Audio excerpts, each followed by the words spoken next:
Assistance technique aux administrateurs des établissements de santé et professionnels de santé sur le modèle des soins VIH incités. Objectifs de formation.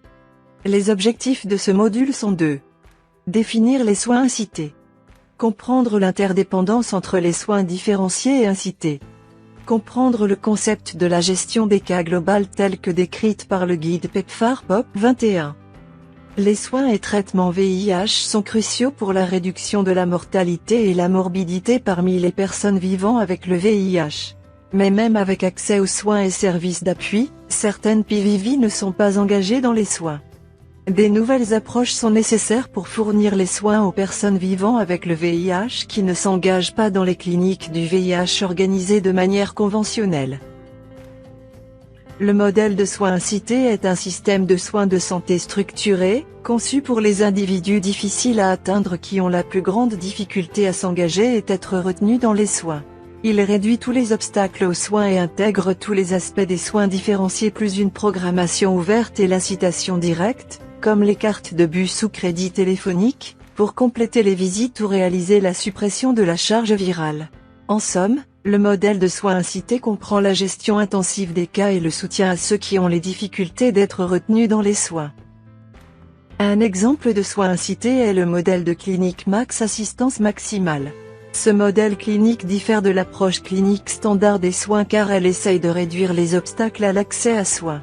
Quelques éléments clés de ce modèle sont, l'accès libre aux soins médicaux 5 après-midi par semaine, messages SMS et accès direct par téléphone au gestionnaire des cas pour ceux avec la plus grande difficulté à être retenus dans les soins.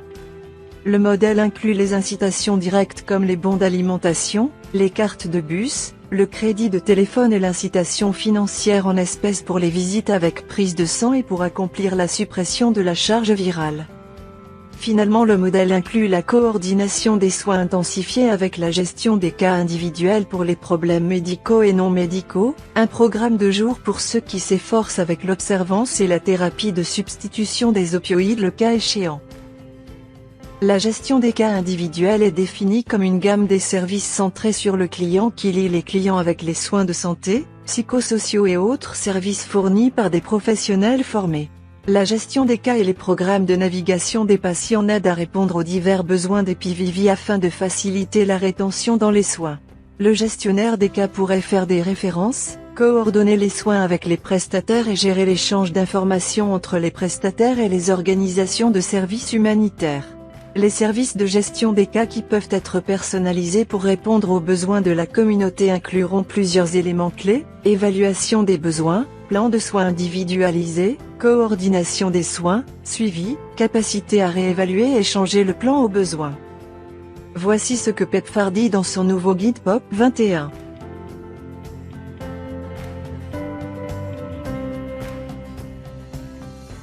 De plus, PEPFAR dit que la gestion globale des cas reconnaît que certains clients ont besoin de soutien intensif alors que certains demandent juste un ensemble des soins de base.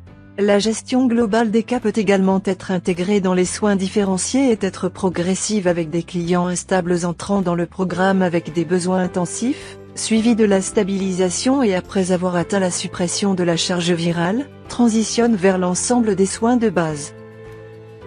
Est-ce que ça marche ? La réponse est oui, avec des augmentations importantes dans le nombre des personnes qui ont reçu le modèle clinique Max, les charges virales supprimées et engagées dans les soins comparés aux soins standards. C'est moi en tant que personne, pas moi la maladie.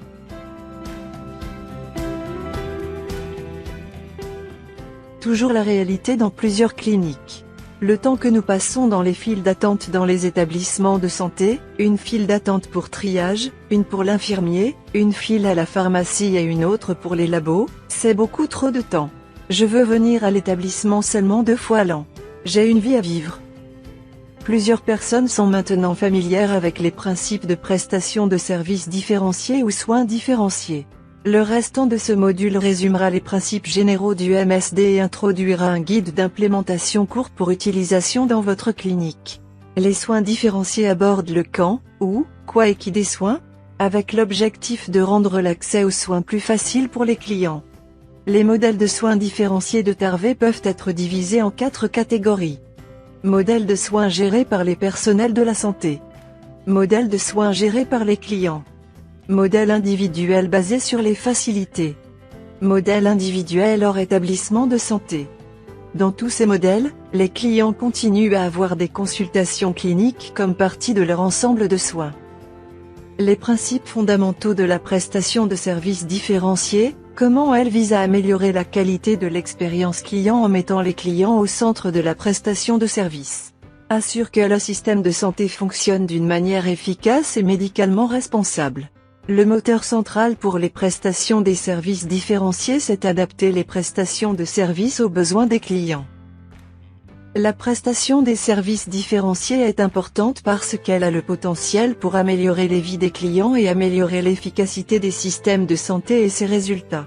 Les MSD soutiennent l'intensification de TARV, dans un contexte de traitement pour tous avec l'objectif d'atteindre les objectifs 90-90-90 de l'ONU-SIDA, sur le chemin vers 95-95-95. Les soins différenciés sont pour les clients stables que l'OMS définit comme des individus qui ont été sous TARV pour au moins 1 an, n'ont pas d'effets indésirables des médicaments, pas de maladie ou de grossesse actuelle ou n'allaitent pas actuellement. Les clients stables ont une bonne compréhension de l'observance à vie et preuves de traitement réussi telles que la charge virale indétectable. En l'absence de la surveillance de la charge virale, un taux de cellules CD4 en hausse au-delà de 200 peut indiquer un client stable. Comme il a été mentionné précédemment, un modèle de soins différencié est basé sur l'établissement de santé. Dans ce modèle, les personnes stables sont enrôlées à un programme accéléré. Ils ne sont plus tenus de consulter un conseiller, une infirmière ou un clinicien et de s'adresser directement à la pharmacie de l'établissement ou salle de distribution pour recueillir leur TARV. Les examens cliniques sont limités à 1 ou 2 fois par année.